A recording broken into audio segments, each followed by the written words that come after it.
कक्षा एनसीईआरटी कक्षा 12 फिजिक्स में आप सभी लोगों का वेलकम है, स्वागत है। जी हाँ, आप मैं जो वीडियो वो बना रहा हूँ जो एग्ज़ाम से रिलेटेड है, अर्थात जो मोस्ट इम्पोर्टेंट क्वेश्चन है, मोस्ट इम्पोर्टेंट परिभाषा हैं, मोस्ट इम्पोर्टेंट विमा हैं, उन सबको कंप्लीट कराने वाला हूँ तथा एग्ज़ाम से रिलेटेड जितने भी मोस्ट इम्पोर्टेंट मुझे दिखाई दिए मैंने सारे कवर कर लिए हैं। देखिए, इस वीडियो में जितने भी मैं कवर कराऊंगा सब पिछले साल यानी कि लगभग 5 साल में पिछले 5 सालों में जितनी बार आ चुके हैं उन सबको मैं कवर कराने वाला हूं। तो चलिए वीडियो की शुरुआत करते हैं। वीडियो को शुरू से लेकर लास्ट तक बने रहिएगा।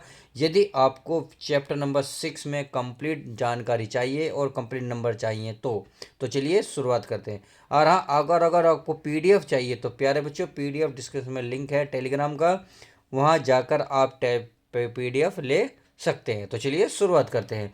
तो सबसे पहले आपकी परिभाषा आपके सामने है। ये रहा चुंबकीय फ्लक्स की परिभाषा मात्रक विमा लिखिए। यानी कि देखिए, आपको दो दो नंबर में अलग अलग तरीके से क्वेश्चन पूछा गया है कई बार पेपर में। एक बार पूछा गया था चुंबकीय फ्लक्स की परिभाषा बताइए, एक बार पूछा गया था मात्रक बताइए चुंबकीय फ्लक्स की मात्रक, और कई बार पूछा गया है चुंबकीय फ्लक्स की विमा क्या होगी। समझ में आ गई? तो ये किस तरीके से क्वेश्चन पूछा जा सकता है, इसलिए मैंने क्या करा है, एक ही क्वेश्चन में सारी चीज़ें निकालने की कोशिश की हैं। तो देखिए, यदि किसी चुंबक क्षेत्र में रखे पृष्ठ के लंबवत गुजरने वाली चुंबकीय बल रेखाओं की संख्या को चुंबकीय फ्लक्स कहते हैं। इसे फाई से दिखाते हैं। फाई बराबर होता है बी ए कोस थीटा। देखिए, अब इस चित्र के माध्यम से समझिए। यदि किसी चुंबकीय क्षेत्र में रखे पृष्ठ के लंबवत, यानी कि ये कोई पृष्ठ है, इसके लंबवत गुजरने वाली जो चुंबकीय बल रेखाएं हैं उनकी संख्याओं को ही चुंबकीय फ्लक्स कहते हैं। क्लियर? अगर मैं मात्रक की बात करूँ तो मात्रक इसका वेव। अगर मैं विमा की बात करूँ तो विमा होती है एम एल स्क्वायर टी की -2 ए की -1। अगर मैं राशि बात करूँ तो यानी कि कौन सी राशि, एसिड या सैदिश, ये आपकी एदिश राशि है। उम्मीद है ये बात अच्छे से समझ में आ गई कि मैंने बहुत इजी तरीके से कराने की कोशिश कर रहा हूँ और आसान शब्दों में मैंने लिखा है परिभाषा, एक एक शब्द को चुन चुन कर। चलिए आगे देखते हैं। आगे हमारा क्या है, आगे है फेराडे का विद्युत चुंबकीय प्रेरण का नियम लिखिए। यानी कि फेराडे का जो विद्युत चुंबकीय प्रेरण नियम है उसको हमें लिखना है। तो चलिए इसका प्रथम नियम देख लेते हैं। ये लिखना है, जब किसी परिपथ से बद्ध चुंबकीय फ्लक्स में परिवर्तन होता है तो परिपथ में एक विद्युत वाहक बल उत्पन्न हो जाता है तथा इसके कारण परिपथ में एक प्रेरित धारा उत्पन्न हो जाती है। यह धारा तब तक प्रवाहित होती रहती है जब तक कि चुंबकीय फ्लक्स के मान में परिवर्तन होता रहता है। समझ में आ गया? अब इसका द्वितीय नियम को समझिए। देखिए, बिल्कुल आपको रटना है, इसमें कोई भी चेंज नहीं करना, ध्यान रखना। अब इसके द्वितीय नियम को पढ़ लेते हैं। द्वितीय नियम क्या कर रहा है, देखिए ये कर रहा है, प्रेरित विद्युत वाहक बल चुंबकीय फ्लक्स के परिवर्तन की ऋणात्मक दर के बराबर होता है। अर्थात प्रेरित विद्युत वाहक बल जो होता है यानी कि ई, चुंबकीय फ्लक्स को डेल्टा फाई के परिवर्तन की ऋणात्मक दर यानी कि पर सेकंड में होने वाला परिवर्तन की दर के बराबर होता है। आई होप इतनी बात क्लियर होगी। चलिए अब नेक्स्ट पेज पे देखते हैं। अब नेक्स्ट पेज पे हमारा नेक्स्ट क्वेश्चन है। देखिए, बहुत मोस्ट इंपॉर्टेंट रिलेटेड एग्जाम से रिलेटेड मोस्ट इंपॉर्टेंट क्वेश्चन है। विद्युत चुंबकीय प्रेरण संबंधी लेंज का नियम। ये कितनी बार हर सेट में लगभग आपको देखने को मिल जाएगा। 2 से 3 नंबर, 4 नंबर, 5 नंबर तक एक क्वेश्चन को देखने को मिलता है। अब देखिए, इसकी गहराई को समझेंगे। मैंने बिल्कुल आसान शब्दों में लेने की कोशिश की, आसान शब्दों में लिखा ही है।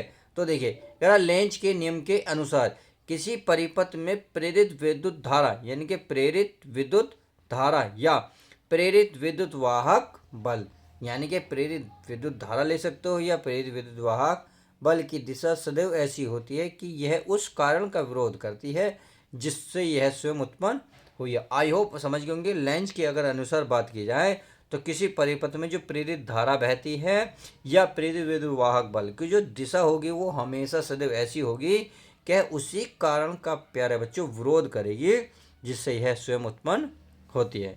आई होप इतनी बात समझ में आ गई। चलिए अब आगे बढ़ते हैं।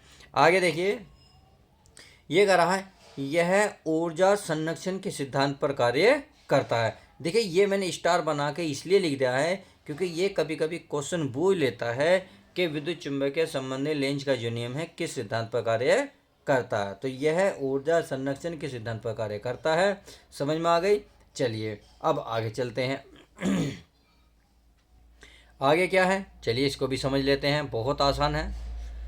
ये लिख रहा है स्वप्रेरण तथा स्वप्रेरण गुणांक, यानी कि स्वप्रेरण अलग है, स्वप्रेरण गुणांक अलग है, की परिभाषा मात्रक को विमा लिखिए। क्वेश्चन तो पूरा नहीं आने का, बट उसमें आपको परिभाषा पूछ सकता है, मात्रक पूछ सकता है, विमा पूछ सकता है, यानी कि कुछ भी पूछ सकता है। मैंने क्या करा, इसी क्वेश्चन में सब कुछ निचोड़ कर दिया। तो आपके लिए वीडियो बहुत हेल्पफुल होने वाली है, वीडियो के लास्ट तक बने रहें। अब इसकी आपको पीडीएफ चाहिए तो डिस्क्रिप्शन में लिंक पड़ा है, टेलीग्राम पे जाकर आप इसकी पीडीएफ डाउनलोड कर सकते हैं। चलिए अगले, स्वैप प्रेरण, वह किसी कुंडली से बद्ध चुंबकीय फ्लक्स के मान में परिवर्तन होने पर इस कुंडली में प्रेरित विद्युत वाहक बल उत्पन्न होने की घटना को स्वप्रेरण कहते हैं। कहने का मतलब है किसी कुंडली में जो संबंध है चुंबकीय फ्लक्स के मान में जो परिवर्तन होगा, यानी कि परिवर्तन होने पर इस कुंडली में प्रेरित विद्युत वाहक बल क्या होगा, उत्पन्न होगा, और उत्पन्न होने की ही घटना को स्वप्रेरण कहते हैं। इतनी बात समझ में आ गई। अब देखिए आगे, आगे क्या करा है, स्वप्रेरण गुणांक, यहाँ लिख रहा है किसी कुंडली का स्वप्रेरण गुणांक उस प्रेरित विद्युत वाहक बल के संख्यात्मक मान के बराबर होता है, यानी कि किसके संख्यात्मक मान के बराबर होता है, जो कि उसी कुंडली में धारा परिवर्तन की दर एकांक होने पर उत्पन्न होती है। अगर इसकी मात्रक की बात की जाए तो देखिए मात्रक होता है हेनरी, जिसे हम एच से प्रदर्शित करते हैं। अगर विमा की बात करूं तो विमा आपके सामने लिखी हुई है, एम एल स्क्वायर टी की -2 ए की घात -2।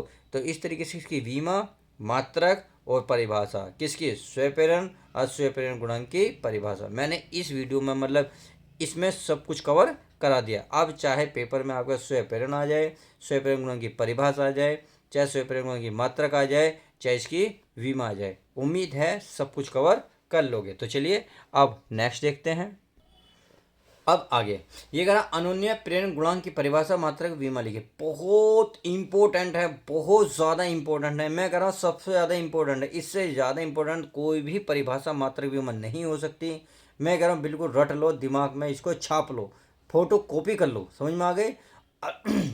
ये आएगा ही आएगा। अब देखिए परिभाषा देखते हैं। अनुन्य प्रेरण किसी एक कुंडली में प्रवाहित धारा के मान में परिवर्तन करने से पास रखी दूसरी कुंडली में प्रेरित विद्युत वाहक बल उत्पन्न होने की घटना को अनुन्य प्रेरण कहते हैं। बहुत सिंपल क्वेश्चन है, बहुत सिंपल लैंग्वेज में मैंने लिखी है परिभाषा, आपको उम्मीद है समझ में आई होगी। तो चलिए आप देखते हैं अनुन्य प्रेरण गुणांक।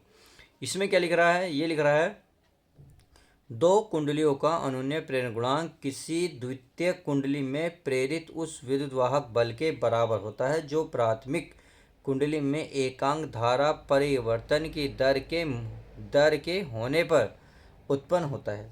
अगर मात्रक की बात करें तो हेनरी, अगर मैं इसमें विमा की बात करूँ तो विमा होगी एम एल स्क्वायर टी की -2 ए की घात -2। तो इस तरीके से आप इसके मात्रक और विमा निकाल सकते हैं, और परिभाषा तो मैंने अच्छे से आपको कवर करा दी है। तो चलिए अब आगे देख लेते हैं। आगे हमारा क्वेश्चन क्या है, देखिए इस क्वेश्चन को बड़े ध्यान से देखिए। ये लिख रहा है जब किसी कुंडली में बैटरी द्वारा, अच्छा क्वेश्चन क्या है, कुंडली में संचित स्थिति ऊर्जा। चलिए तो इसमें लिखेगा जब किसी कुंडली में बैटरी द्वारा धारा प्रवाहित की जाती है तो उसमें एक विद्युत वाहक बल उत्पन्न हो जाता है तथा विद्युत वाहक बल के विरुद्ध किया गया कार्य स्थिति ऊर्जा के रूप में संचित हो जाता है। उम्मीद है इतनी बात समझ गए होंगे। चलिए अब नेक्स्ट देखते हैं। तो चलिए आगे देखते हैं। देखिए प्यारे बच्चों ध्यान रखना, इससे बाहर तो इस चैप्टर में बाहर आता ही नहीं है। मैं कह रहा हूँ आपने इसमें कर लिया, आप 100% करके आएंगे, यानी कि 100% का मतलब है इस चैप्टर में एक क्वेश्चन भी आएगा, दो भी आएंगे, चार भी आएंगे। जो मेरे इस वीडियो द्वारा आपको क्वेश्चन बता रहा हूँ सारे एज इट इज मिलेंगे। तो बस आपको छाप कर आने हैं, बस इस वीडियो को ध्यान से देखना है। तो चलिए पहले देखते हैं। माना कुंडली में सूक्ष्म आवेश डी क्यू प्रवाहित किया जाता है तो क्या गया कार्य डब्ल्यू बराबर ई डी क्यू, पॉजिटिव लिया है, सही है। चूंकि ई जो है देखिए L D I upon D T होता है, तो इसलिए डी डब्ल्यू तो एल तो हमारा ऐसे ही रहेगा, यहाँ ई और ई का मान है हमारा L D I D T रख दिया, पूरा ई डी क्यू है। क्लियर है, यानी कि इस ई के स्थान पर ये सारी वैल्यू हमने रखी, डी क्यू ऐसी है। अब देखिए हमने क्या करा, इस डी आई को तो बाहर निकाला, डी क्यू को अंदर लिख लिया, यानी कि और बाकी सारे ऐसे ही एल डी क्यू बटे D T into D I. अब चूंकि आई बराबर होता है डी क्यू बटे डी टी, क्लियर। अब ये होता है तो इसके स्थान पर क्या रख सकते हो प्यारे बच्चों, आई। क्या रख सकते हो, आई। तो डी डब्लू बराबर एल एस सी, इसके स्थान पर क्या आएगा, देखो प्यारे बच्चों ये क्या है उसके बराबर, क्योंकि आई के बराबर है तो यहाँ आ जाएगा आई डी आई। इस तरीके से आपने ये कर दिया। अब देखिए, अब इसका प्यारे बच्चों को समाकलन करने लगे तो समाकलन कैसे होगा, डब्लू इसका, देखिए यहाँ मैंने लिख भी रखा है, चलिए नहीं दिख रहा, दिखा देता हूँ मैं, यहाँ आपको अब दिख रहा होगा। या धारा का मान 0 से आई 0 तक बढ़ाने में किया गया कार्य, सही है। तो डी डब्लू का हो जाएगा डब्लू, अब इसकी लिमिट हो जाएगी देखो 0 से लेके आई आई 0, समझ में आ गई। और एल आई डी आई ऐसी है, क्लियर। अब आगे देखते हैं, देखिए आगे ध्यान से देखो, ये रहा डब्लू बराबर एल, यानी कि एल हमारा नियतांक बाहर निकल गया, आई डी आई ये लिमिट चली रही है 0 से लेके आई 0। अब इसमें क्या होगा, अगर आई का हम समाकलन करेंगे तो ये बन जाएगा आई पे कोई घात नहीं है तो यहाँ हो जाएगी 2, और जितनी ऊपर घात होती है उतनी नीचे होती है। और जो लिमिट है 0 ऊपर नीचे है तो नीचे लिखेंगे, ऊपर है जो ऊपर लिखेंगे। देखिए यहाँ मैंने आपको एक एग्जाम्पल के माध्यम से समझा भी रखा है, देखिए कैसे। अगर मान लो किसी चीज़ का समाकलन करना है तो यहाँ है एक्स की पावर कुछ नहीं होगी तो क्या होगा प्यारे बच्चों, 1। अब 1 का में एक ऐड करेंगे तो 1 में एक ऐड करेंगे कितना होगा, 2। अब जो ऊपर होगी वो नीचे भी आएगा। अब इसकी जो लिमिट दे रखी है, मान लो ए और बी दे रखी है, ए से बी, तो पहले ऊपर लिमिट रखी जाती है इनके, एक्स के स्थान पर बी रख देंगे, फिर माइनस करने के बाद ए रख देंगे। तो देखो यही रखा बी माइनस ए, समझ में आ गई। चलिए वही मैंने यहाँ काम किया है। अब इसे 2 को तो मैंने बाहर निकाला तो एल बटे 2 हो जाएगा। अब आई स्क्वायर ये है ही। अब क्या करेंगे, लिमिट रखेंगे, क्या रखेंगे प्यारे बच्चों, लिमिट।